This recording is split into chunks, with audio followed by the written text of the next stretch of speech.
வணக்கம். இன்னைக்கு நாம ஜார்டன் பீட்டர்சனோட சில முக்கியமான சிந்தனைகளை கொஞ்சம் ஆழமா பார்க்க போறோம். ம், குறிப்பா சொல்லணும்னா நாம ஒரு விஷயத்தை எதிர்பார்த்து அது நடக்காம போகும்போது ம், அப்போ நம்ம எப்படி ஃபீல் பண்றோம், எப்படி ரியாக்ட் பண்றோம் அத பத்தி. ஆமா. ஒரு சவால் வருது இல்ல ஒரு தடங்கல் வருதுன்னா உங்க மனசுக்குள்ள என்னெல்லாம் ஓடும், அதை எப்படி ஹேண்டில் பண்றது, இத பத்தி தான் பீட்டர்சன் பேசுறாரு. இதுக்கு ஏசாயா பெர்லின் சொன்ன ஒரு கான்செப்ட் ரொம்ப முக்கியம். உள்கோட்டைன்னு சொல்லுவாங்க, இன்னர் சிட்டடல். ம், உள்கோட்டையா அப்படின்னா? அதாவது வெளி உலகத்துல நமக்கு வேணுங்கிறது கிடைக்கலன்னு வச்சுக்கோங்க. ம், அப்ப நம்ம என்ன பண்ணுவோம், நமக்குள்ளே ஒரு ஒரு பாதுகாப்பு வளையத்துக்குள்ள போயிடுவோம். ஓ, சரி சரி. அங்க மனசுக்குள்ளே அந்த விஷயத்தை நாம அடைஞ்ச மாதிரி ஒரு ஒரு திருப்தியை உருவாக்கிக்க முயற்சி பண்றது. இது கொஞ்சம் எப்படி சொல்றது, ஒரு மாய மாதிரி இல்லையா? கிடைக்காத ஒண்ணு வேணான்னு சொல்ற மாதிரி. ஆக்சுவலா அப்படி இருக்கலாம். சில சமயம் அது தப்பிக்கிற வழியா கூட இருக்கலாம். ஆனா அதுக்கு இன்னொரு பக்கமும் இருக்கு. என்னது? அது நம்மள நாமே புரிஞ்சுக்க, நம்மளுடைய ரியாக்ஷன்ஸ் என்னன்னு பார்க்க ஒரு வாய்ப்பு. சுய பரிசோதனைக்கு ஒரு சான்ஸ். சரி, அப்போ ஒரு பிளான் ஃபெயில் ஆகுது. அப்போ ரெண்டு ஆப்ஷன் இருக்கா? ஒன்னு, நீங்க சொன்ன மாதிரி கற்பனை உலகத்துக்குள்ள போய் மத்தவங்கள ப்ளேம் பண்றது. ஆமா, அது முதல் வழி. ஆனா அது ரொம்ப ஆபத்தானது. அது சீக்கிரமே மன உளைச்சலுக்கு கொண்டு போயிடும். அப்போ ரெண்டாவது வழி. ரெண்டாவது வழி, பீட்டர்சன் சொல்ற மாதிரி ஒரு விதத்துல பாவ மன்னிப்பு கேட்கிற மாதிரி, பரிகாரம் தேடுற மாதிரி. ஓ, பாவ மன்னிப்பா? அதாவது ரொம்ப ஹம்பிளா, பணிவா, சரி இங்க என்ன தப்பா போச்சு, நான் என்ன மிஸ் பண்ணிட்டேன், என் சைடுல என்ன குறை அப்படின்னு நேர்மையா நம்மள நாமே கேட்டுக்கிறது. இது கேட்கவே கஷ்டமா இருக்கே. நம்ம தப்ப ஒத்துக்கிறது. கஷ்டம்தான், நிச்சயமா கஷ்டம்தான். அதுக்கு ஒரு நேர்மை வேணும், ஒரு பணிவு வேணும். ஆனா அந்த கேள்விகளை கேட்கும்போது தான் நம்ம பிழைகளை கண்டுபிடிக்க முடியும், சரி செய்ய முடியும். புரியுது.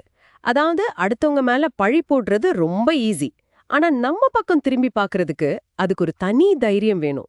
நம்ம அறியாமையே ஒத்துக்கிறதுல ஒரு பெரிய பவர் இருக்குன்னு சொல்றீங்க. நிச்சயமா கரெக்டா சொன்னீங்க. எனக்கு இது தெரியல அல்லது நான் இங்க மிஸ்டேக் பண்ணிட்டேன்னு ஒத்துக்கிட்டாதான் கத்துக்கவே ஆரம்பிக்க முடியும். ம், பீட்டர்சன் அடிக்கடி சொல்வார, முட்டாள்தனமா தோன்ற கேள்விகளை கேளுங்கன்னு.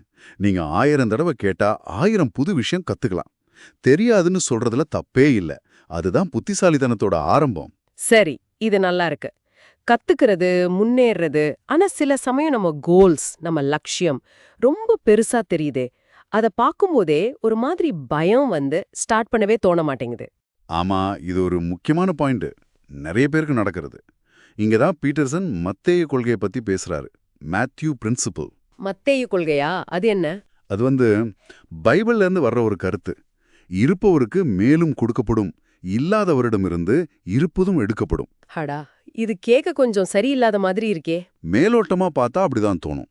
ஆனா அதோட உண்மையான அர்த்தம் என்னன்னா, நீங்க சின்னதா ஒரு ஸ்டெப் எடுத்து கொஞ்சம் முன்னேற்றம் காட்ட ஆரம்பிச்சா போதும். சரி. உங்க வளர்ச்சி லீனியரா, அதாவது நேர்கோட்டில் இருக்காது. அது ஜியாமெட்ரிக்கா, அதாவது மடங்கு மடங்கா போகும். 2, அப்புறம் 4, அப்புறம் 8, 16 அப்படி. ஓஹோ, அப்படியா?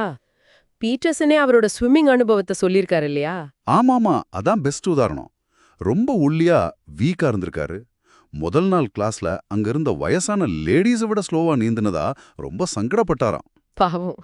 ஆனா அந்த சின்ன ஒரு மாதிரி அவமானமா தெரிஞ்ச ஸ்டெப்ப அவர் தொடர்ந்து எடுத்து வச்சாரு, கொஞ்சம் கொஞ்சமா. ம், அதோட ரிசல்ட் பெரிய மாற்றம். அப்போ பாடம் என்னன்னா, உங்க லட்சியத்துக்கும் உங்க இப்போதைய நிலைமைக்கு ரொம்ப கேப் இருந்தா, ம். அது உங்களை ஒன்னும் செய்ய விடாம தடுத்தா, என்ன பண்ணணும்? லட்சியத்தை கொஞ்சம் சின்னதாக்குங்க, ரொம்ப சின்னதா. நீங்க இன்னைக்கே செய்யக்கூடிய, ஒருவேளை ரொம்ப ரொம்ப சின்னதா, கொஞ்சம் வெட்கமா கூட இருக்கலாம், அப்படி ஒரு ஸ்டெப் நோக்கி நகருங்க. எவ்ளோ சின்னதா இருந்தாலும் பரவாயில்லையா? பரவாயில்ல, எவ்வளோ சின்னதா இருந்தாலும் சரி, ஆரம்பிக்கிறது தான் முக்கியம். ஸ்டார்ட் பண்ணிட்டா மொமெண்டம் பிக்கப் ஆயிடும், வேகம் தானா கூடிடும். ஆக மொத்தத்துல இந்த உரையாடல்ல இருந்து நாம கத்துக்கிட்டது, 1, தோல்வி வரும்போது பழி போடாம நம்ம தப்ப பணிவா ஏத்துக்கிறது. கரெக்ட். 2, தெரியலன்னு ஒத்துக்கிட்டு சின்ன சின்ன கேள்விகளா கேட்டு கத்துக்கிறது. ஆமா. 3, பெரிய இலக்கா இருந்தாலும் அதை சின்ன சின்னதா உடைச்சு இன்னைக்கு செய்யக்கூடிய ஒரு மிகச்சிறிய அடியாவது எடுத்து வைக்கிறது. சரியா சொன்னீங்க. அந்த முதல் அடி, அது உங்களுக்கு எவ்வளோ அற்பமா, ஏன் வெக்கமா தோணுனாலும் பரவாயில்ல, அதை எடுத்து வைக்கிற தைரியம் தான் முக்கியம். ஏன்னா சின்ன ஆரம்பம் கூட பெரிய அதிவேக வளர்ச்சிக்கு வழிவகுக்கும். இப்ப நீங்க யோசிக்கிறதுக்கு ஒரு விஷயம், நீங்க ரொம்ப நாளா தள்ளி போட்டுக்கிட்டே வர்ற ஒரு கோல் இருக்குன்னு வச்சுக்கலாம். அத நோக்கி நீங்க இன்னைக்கு எடுக்கக்கூடிய ரொம்ப ரொம்ப சின்ன, ஒருவேளை உங்களுக்கு கொஞ்சம் சங்கடமா கூட இருக்கலாம். அந்த முதல் ஸ்டெப் என்னவா இருக்கும்? யோசிச்சு பாருங்க.